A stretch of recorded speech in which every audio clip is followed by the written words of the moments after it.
आपके सामने वो तस्वीर जो किसी का भी दिल दहला कर रख सकती है। तेल अवीव की ये आज की तस्वीर है।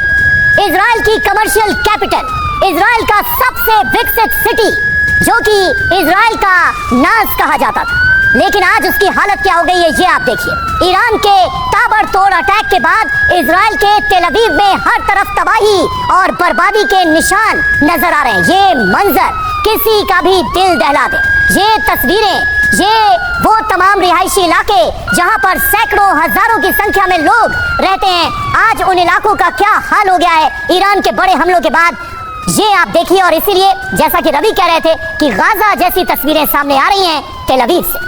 बिल्कुल, ये तस्वीरें अपने आप में किसी ने ये नहीं सोचा होगा कि तेल अवीव में भी देखने को मिलेगी, क्योंकि गाजा की तस्वीरें तो पूरी दुनिया देख रही थी, लेकिन अब ईरान के हमलों के बाद तेल अवीव की तस्वीरें भी दुनिया देख रही है। संदीप त्रिपाठी सर, ये जो तस्वीरें हैं ये क्या कह रही हैं? क्या वाकई में ईरान ने इतना इम्पैक्ट कर दिया है कि इजराइल के मनोबल को तोड़ा जा सकता है, या फिर ये ईरान का एक एग्रेसिव अटैक है जबकि इजराइल एक स्ट्रैटेजिक अटैक लगातार कर रहा है?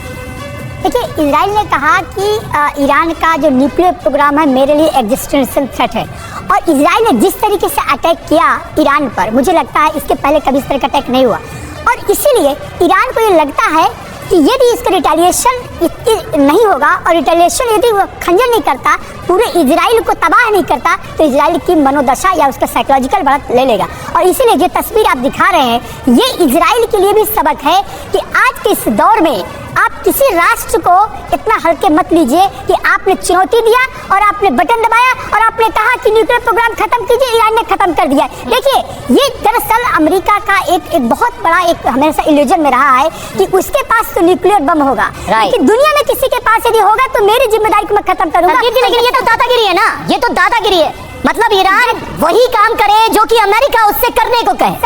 समीर जी, मैं थोड़ा सा डिकोड करना चाहूंगा। 1998-99 की बात है, यही अमेरिका ने भारत पर सैंक्शन लगाया था कि आपको न्यूक्लियर प्रोग्राम आप नहीं कर सकते हो। तो ये आखिर तय कौन करेगा कि कौन बनाएगा कौन नहीं बनाएगा, इसको कौन तय करेगा? आप सिक्योरिटी काउंसिल के सिर्फ 5 देश न्यूक्लियर प्रोग्राम बना सकते हैं और दुनिया के कोई प्रोग्राम बनाए अपनी रक्षा के लिए तो आपको थ्रेट लगता है। मुझे लगता है ये जो खंजर है, ये तबाही है इजराइल में, इस बात का संदेश है कि आप यदि किसी को नष्ट करेंगे तो ये आज के दौर में क्या ये जो तस्वीरें हैं अब क्या ये एक प्रीटेक्स्ट नहीं बनने वाली है, बहाना नहीं बनने वाली है फुल स्केल वॉर के लिए, इजराइल और अमेरिका के लिए?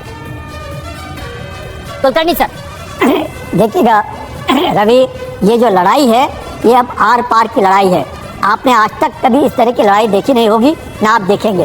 क्यों मैं ये कह रहा हूँ?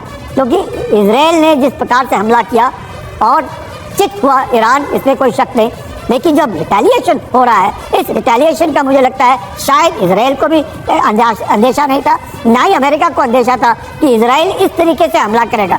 अब इजराइल क्या सोचता है, अब तो हम मरे तो क्या करें, उस हिसाब से अगर देखें तो ट्रंप ने जिस प्रकार से G7 से वापस गए हैं, इसी मकसद से गए हैं ये अब ईरान के ऊपर किस तरीके से हमला किया जाए और ऐसा ज़बरदस्त हमला किया जाए कि ईरान, और खासकर बार बार वो वार्निंग दे रहे ईरान में कि जो वहाँ के सिविलियंस हैं, यहाँ के जो लोग हैं, वो तेहरान को छोड़ दे।